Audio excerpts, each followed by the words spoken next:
Hey everyone, this is day 22 of my Christmas Advent calendar. Buckle up because I have some crazy roommate drama. I've 25 female, returned from a month-long trip, and my roommate, 22 female, has moved all her things into my room and has been living there with no intention of switching back. That would be an absolutely not from me, dog. She had no business in your room when you weren't even home for a month. Hi there, I'm writing this on a throwaway because, to be honest, I never thought I need to post here, but what can I do? So I moved into this flat about 8 months ago. I met Lana online on a roommate website and we clicked well. She's a bit younger but seemed mature. We quickly agreed to be roommates. Both of us were under time constraint to find a place to live, but have gotten really well so far up until this. Yes, but this sounds very serious. Nobody's touching my stuff. Our flat is a 2-bedroom, and to be frank, my room is clearly the better one. It's bigger and has built-in wardrobes. While looking for the flat, I found a place first on my own and put down the deposit to take it off the market while I found another roommate. This sounds to me like you find an apartment for yourself and you wanted to rent out the spare bedroom. So you guys didn't find it together, it was yours first. In that case, you obviously pick a room first and rent out the other. The flat was perfect. Cheap rent, and my aunt manages the property, so I was keen to snap it up before anyone else did. The area is popular, so I wasn't really worried about not finding someone to room with. Because of the above and that I was there first, I took the bigger room naturally. Of course you did, anyone else would have. When showing potential roommates, including Lana around, I was sure to show the smaller room and say this would be your room. So basically, they agreed to rent that specific room. We moved in 8 months ago and it's been happy families. Until it wasn't? Why is there always an until? Never heard Lana complain about her room, because I have about 6 times the wardrobe space that she does. I told her she's welcome to store her off-season clothes in there or whatever she wants to store as long as she's not popping in every morning to get dressed. That's very kind of you, bestie. She was happy with this. Just over a month ago, I went traveling. Now, I'm not the biggest fan of having people in my room, but I told Lana if she had someone stay, her sister, friends from home, they could sleep in my bed. She said thanks, and she's been such a great roommate and rarely has guests except her boyfriend. I didn't worry at all. I'm really curious what changed because so far you only said nice things about her. I came back yesterday. I was exhausted from the flight and traveling and just wanted to shower and sleep. As I walked in, Lana was in the living room with her boyfriend. We said hello and hugged, had a very quick catch-up blah blah. Then I dragged my suitcase to my room, opened the door and find it full of stuff that wasn't mine. So they didn't even tell you that they switched the rooms. They just let you walk in there and realize that all of your stuff were gone? How messed up is that? I kinda yelled, "What the f***?" and briefly thought I was so jet-lagged I was confused, but opened the door to Lana's room and saw all my stuff. Nah, that wasn't a mix-up. That was calculated, and she hoped you would accept it. I walked into the living room and asked Lana what was going on, and she said, "Oh sorry, I forgot to mention, we put my stuff in your room just because it's bigger and you weren't here and you said I could use it." I would be so furious. You cannot swap a room like that. Obviously, she didn't even ask you because she knew the answer would be no. What it makes it even worse is that her boyfriend just sits there like this would be alright. I was honestly so tired, I could have passed out then, so I probably wasn't in the best state and told her to move it all back immediately. She said they were in the middle of making dinner and I looked tired, so I should have a sleep. The audacity to say that. One of you can continue on dinner while the other goes and removes all the stuff from Opie's room. Chop chop. Her boyfriend then said, "And anyway, you pay the same rent, so isn't it fair that you both get their big room at some point?" No. This is Opie's apartment, and she's renting out a spare room in it. They didn't find this apartment together. It was Opie's. And when Lana moved there, she accepted to rent that specific room for that specific price. what are we even talking about right now? I was getting really frustrated and could feel tears welling up, hysterical from lack of sleep, so I just said, we'll deal with this tomorrow, and it's getting moved back, and then I went to sleep in not my room. I've woken up now and I'm so pissed off. Lana's at work, so I can talk to her, but what should I do when she's home? You should just move your stuff back. What are you even waiting for? And when she arrives home, just explain to her nicely the circumstances of her renting. I feel like this is going to turn into an argument. I don't think it will be simple as, okay, let's swap now, you are home.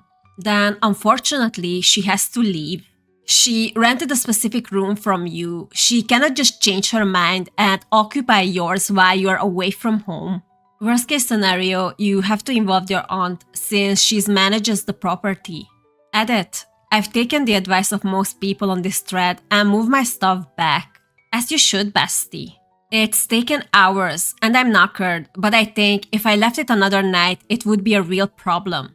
Of course, the longer you wait, the harder it is to get back to the original state. I sent her a text when I was almost done in case she kicked up storm and came home to say, "Hi Lana, hope you're having a nice day at work. Just to let you know, I'm moving my stuff back into my room. Didn't want you coming home and walking into the wrong one. Yes, I'm petty. At least you gave her a heads up. It's more than what she done for you." I'll be talking to her when she gets in because this is out of character for her to the point of being bizarre. Interesting. She's never been anything but a model roommate, so I'm gonna give her a chance before we are donezo. If she wants to be reasonable and have a chat about rent proportions, I'm happy to do that. She's never had a problem with the rent before, and honestly, I never had uneven rent amounts in any place I ever lived, whether I had a bigger room or smaller room. But a lot of people here are saying it's the norm, so I'm open to talking about it if she's not ridiculous. I still feel like she agreed on that room for that price, so what changed? Nobody forced her to move in if she was unhappy. Edit 2, Lana should be home in a bit. I'll update when I can. Edit 3, hi everyone, I've got about 1 million messages asking for an update, but last night was a bit mad and I'm still pretty jet lagged, so sorry, but I went to sleep. Anyway, here we go. So, as you know, I texted Lana to tell her I moved my stuff back. She didn't reply to me. Fine, whatever, but she didn't kick off, so I figured we were okay. She had zero reason to be upset with you. She caused this whole situation. I told my aunt what had happened, who was as baffled as all of you, and I told her it was probably all sorted, just keeping her in the loop. Smart. Worst case scenario, she's gonna have to step in anyway. I also told my boyfriend, who works about 5 minutes down the road. He offered to come round in case Lana's boyfriends come round, but I told him not to because then we are ganging up on Lana. He insisted on going for a coffee with his mate a couple roads away in case we needed backup, which is a bit ridiculous but very cute of him. No, I think he's right. It's better to be prepared. So I did get myself a glass of wine while waiting for Lana, not because I was nervous, I just like wine, and she came home. I was sat in the living room and gave her a very cold hi when she walked in. She sort of froze, bag in hand, and her eyes darted between me and my /not her /our bedroom door. She blurted, "Did you do it?" And I said, "What, move the rooms back?" "Yeah, of course." And her eyes went all wide and she dropped her bag and ran into the bathroom. I could hear her talking on the phone, so I was like, yippee, I guess Tom's coming around. Fun. I heard the door unlock and I was about to go full Hulk on how psycho she is when she came out of the door and stood between our bedrooms. Their doors are adjacent and she just stared between them, both breathing heavily. It was really odd. It is really odd. What is going on here? Then I noticed she was crying and getting a bit panicky, so I asked what was going on. She burst into tears and said, "Oh my god, he's going to kill me," and just sobbed. So yeah, it was the boyfriend's idea completely, as a lot of us suspected. Okay, but the boyfriend is not living there, he cannot make any decisions. She's honestly always been a perfect roommate, which is kind of why I came to this sob. If she generally an asshole, I would have known how to act, if you know what I mean. Anyway, Lana has a bit of a breakdown, and it turns out POS Tom has always been a bit of a POS. Very jealous, which I always saw hints of, but Lana never mentioned, so I didn't. And has amped up his POSness while I've been away. When I left, he just finished school and basically moved in unannounced. And when she'd mentioned he hasn't been home in days, he'd gave her the what, don't you love me, I treat you so well, you are so selfish, blah blah, and refused to move. Okay, now this all makes sense. She wasn't inconsiderate, she was pressured and scared. You handled it perfectly. You stayed calm and gave her a chance. And now you know this is way more serious than a roommate argument. She showed me the text he sent her, absolutely horrific stuff. Things like, ring me in the next 5 minutes or we are over. Send me a picture of you at your desk with something showing today's date so I know you are at work, just abusive stuff. That guy is not toxic, he's dangerous. She immediately has to break up with him. Onto the room. As we guessed, he moved it. He did it while she was at work, which is actually a bit gross thinking of him going through my stuff. And I'm considering somehow implying I have crabs or something he could catch just to make him squirm a bit, but I'll work on it. Alana came home and said, what are you doing? He made out it was just temporary and that I wouldn't mind. Such a gentleman, speaking on my behalf. And he would move it back and he was doing it for her and she was so selfish, etc. When it got a few days before I came back, Lana suggested moving it back, and he completely denied he said that and told her it was her idea to move it. And he only did what she told him, but it's staying now or she'd be sorry. Break up and change the locks. There is no misunderstanding here, he's acting very scary. I think it's time to involve your aunt. So basically, Tom is a and Lana sobbed and apologized and cried and I fed her wine. She didn't want to see Tom, who obviously assumed he lived there now. So I texted him from her phone saying our landlady, my aunt, was coming around for an inspection and staying for dinner after with my family and he couldn't come over tonight. He sent a lot of begging, whiny texts and then went on the offensive and called Lana a liar, so I rang my aunt, explained everything and had her write us a fake landlord email mentioning the visit and how she was looking forward to fajitas because she's an absolute babe and I make good pocket fajitas, which we forwarded on to Tom. He left her alone for the rest of the night apart from a few texts. I'm not entirely sure what we do about Tom. Lana obviously have to break up with him and you have to see what's gonna happen after that. Lana sounds like she wants to break up, judging from her crying and screaming, I hate him, I hate him, I hate him, into her whine. I think she's scared too though. I told my aunt everything and she said she's happy to ban him from the flat. But Lana would need to break up with him first and get all that sorted. The good thing is that Lana acknowledging her boyfriend's scary behavior. The only thing left is to find the courage and actually pull the plug. I know that sounds easier said than done, but thankfully she has you and your aunt as support system. Thanks everyone for the advice. I know it wasn't the most popcorny update, but hopefully Lana will be okay. And we are going to be doing some girly this week and avoiding Tom, and yeah, God knows what will happen. Popcorn aside, the important thing is that Lana getting her space to breathe. I'm glad you are there for her, so she's not alone in this. Thankfully, OP has an update, so we're gonna see if they manage to get rid of Tom for good. Hi everyone, it's been a busy month since my last post, and I logged back into this account out of curiosity and saw quite a few people message me requesting an update. So here we are. Sorry it took so long, but things have calmed down now. So shortly after my last post, Lana broke up with Tom. Thank God. She was quite scared to do it because he's a psycho and it took 2 weeks between the last post and the actual breakup. What matters is that they are done. I cannot blame her being scared of breaking up with him. During that time, she didn't let him come round or see her. Luckily, she remembered that Tom had never had chickenpox as a kid. So we pretended my nephew got chickenpox and had to stay with us because my brother's wife had never had it and couldn't risk get shingles. It worked luckily and he stayed away. Brilliant. Chickenpox as no entry excuse. Genius level. She told her family and close friends about what he'd been like in case he contacted them to get in touch with her and lied about what happened. And then texted him saying she wanted to break up.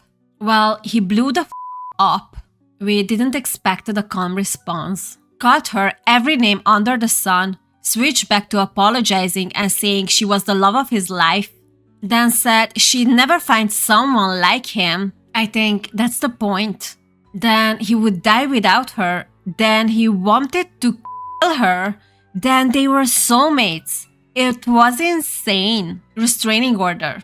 Right now. He started messaging me too, telling me I was an evil bitch who ruined his perfect wife. LOL, Kaden. And as predicted, her family and friends got messages too. We both turned our phones off to ignore it and just watch TV. I briefly switched mine on, where I had a lot of messages from my friends telling me to block some guy on my social media. It was Tom, calling me every one imaginative combination of the C word he could think of, all over my public Instagram page. There we even a few racial slurs, which was odd because we are both white, but okay.